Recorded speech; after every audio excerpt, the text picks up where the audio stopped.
Meu amigo vascaíno, um bom dia, um bom começo de tarde, um casaca no seu coração e que Deus possa abençoar as nossas vidas.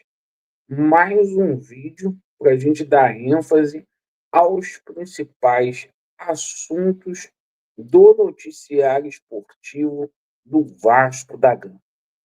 E a gente vai falar muito aí sobre o jogo do Vasco da Gama contra a equipe do Melgar, mais que um jogo hoje em campo, o Vasco precisa passar de fase por conta da sua situação econômica. Vamos falar muito aí sobre a situação do diretor executivo, situação aí do transfer ban. Vamos falar bastante também sobre a chegada de reforços.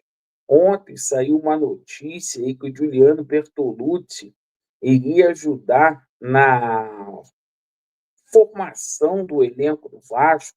A gente vai falar muito sobre isso aí e vamos constatar a verdade do que realmente está acontecendo. E a gente vai falar aí sobre essa questão aí da venda da Vasco SAF, essa questão do Magnati. Amanhã a gente tem um julgamento aí decisivo aqui no Tribunal de Justiça do Estado do Rio de Janeiro. Peço a você que não é inscrito para você se inscrever no nosso canal. E bora começar falando aqui sobre o jogo de hoje, Vasco da Gama e Melgar.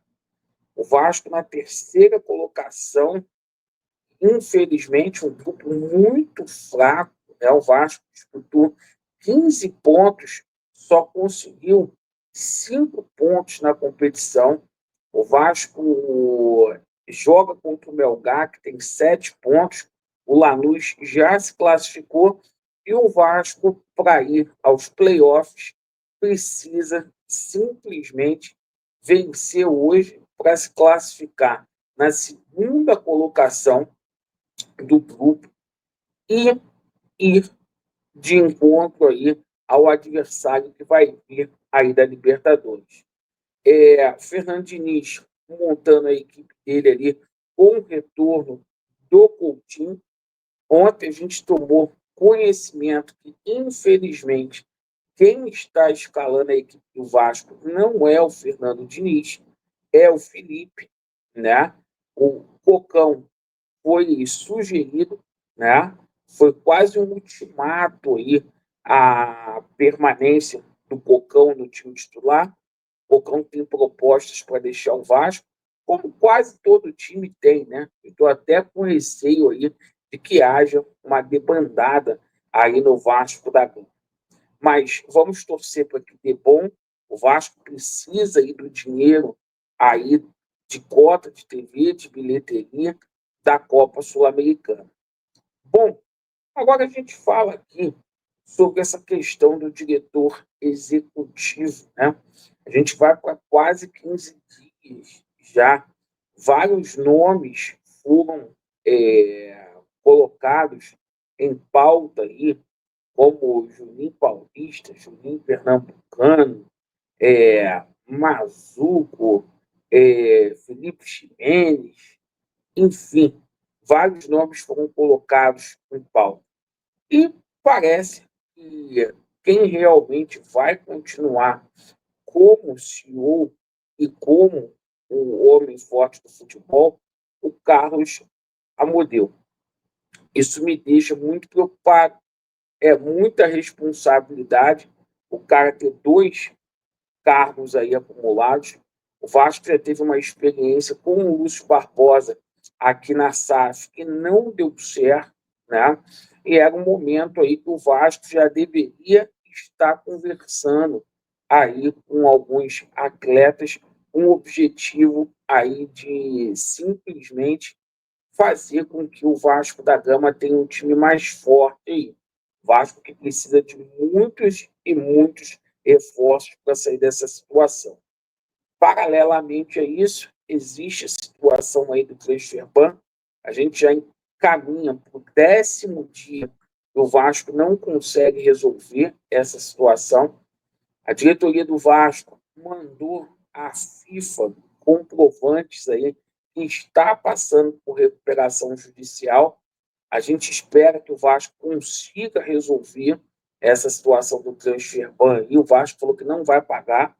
E eu acho que o Vasco tinha que ter um plano B caso verdadeiramente, tá, a FIFA não aceitasse esse argumento aí da recuperação judicial. Qual será o plano do Vasco da Gama para pagar? Qual será o plano do Vasco da Gama para poder pagar o que deve aí o Adson ao Nantes, se precisar? E a gente está aqui na torcida para que não venha outro transfer ban aparecer. Paralelamente a isso, ontem começou a lacração com relação à situação do Giuliano Bertolucci a ajudar na montagem do elenco do Vasco. Qualquer torcedor do Vasco da Gama que tenha preocupação com o clube, ao olhar o portfólio dos atletas do Giuliano Bertolucci, vão ver que a maioria jogadores que atuam no exterior, em clubes renomados da Europa. E os que estão aqui no Brasil são jogadores como o Pedro, como o Gerson, e não vai sair dos seus respectivos clubes para vir a atuar aqui no Vasco. Eu que estou torcendo contra? Não. É o Vasco que não possui um bom relacionamento com os empresários, porque a gente vê a situação do Jair, é uma situação muito ruim com o empresário do Jair, é uma situação muito ruim aí com o empresário do Léo Jardim. São situações que o Vasco está empurrando com a barriga e não consegue um desfecho positivo. A gente viu aí um dos grandes empresários argentinos aí, que é o empresário do Capasso, simplesmente aí também fechando as portas para o Vasco depois do que aconteceu. E assim, a gente está, gente, com 17 jogadores com imagens e luvas em aberto que o Vasco colocou lá na recuperação judicial na conta do Papa. E desse jeito aí, como que o Vasco da Gama vai contratar? O Vasco está devendo aí, por exemplo, ao empresário do país R$ 500 mil. E pode ter certeza, enquanto o Felipe estiver no departamento de futebol do Vasco da Gama, ele não vai aceitar a ajuda de ninguém. Ontem eu falei aqui sobre o jogador Marcos Paulo, que foi oferecido ao Vasco, cria do Fluminense, passou pelo Atlético de Madrid, também passou pelo São Paulo, e o Felipe, né, na hora de assinar o contrato do jogador, o Felipe falou assim: o que eu vou ganhar com isso? Né? Então a gente fica muito chateado com o que está acontecendo no Vasco. Bom, também surgiu a situação aí do Magnacci ontem. Gente, o filho do Magnacci estava aqui no Brasil no final de semana. Botem uma coisa na cabeça de vocês, tá? O Vasco hoje, por conta dessa situação aí na justiça, é muito complexo que essa situação seja positiva para a venda. Porque o Vasco não tem o interesse de fazer um acordo com a 777.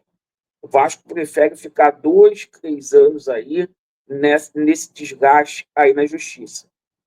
Amanhã a gente tem um julgamento aí que pode colocar a 777 Partners de volta aqui no Vasco da Gama ou que pode deixar com que o Pedrinho permaneça aí no comando da SAF. Eu não sei o que é pior, sinceramente. Mas diante dessa situação toda aí, se essa diretoria tivesse interesse de vender o Vasco da Gama, eles teriam procurado aí a 777, chegado a um acordo. O filho do Marinax estava aqui no Rio de Janeiro, e assim, independentemente de venda, quando o Marinax veio lá na televisão da Inglaterra para falar que tinha interesse no Vasco da Gama, O que o Vasco deveria ter feito aí? Convidá-lo para conhecer a estrutura do Vasco, mandar uma camisa, tentar uma política de aproximação, como o Júlio Casares, lá do São Paulo, fez com o Marinakis. Aqui eles não têm interesse de vender. Eles querem o Vasco da Gama para eles. Eles querem se perpetuar no poder. Então, eu não acredito nessa situação que vai ter venda, coisa e tal. Mas é isso. Cada um acredita em quem quiser acreditar. Agradeço aí pela atenção. Vasco neles e a verdade prevalecerá. Valeu.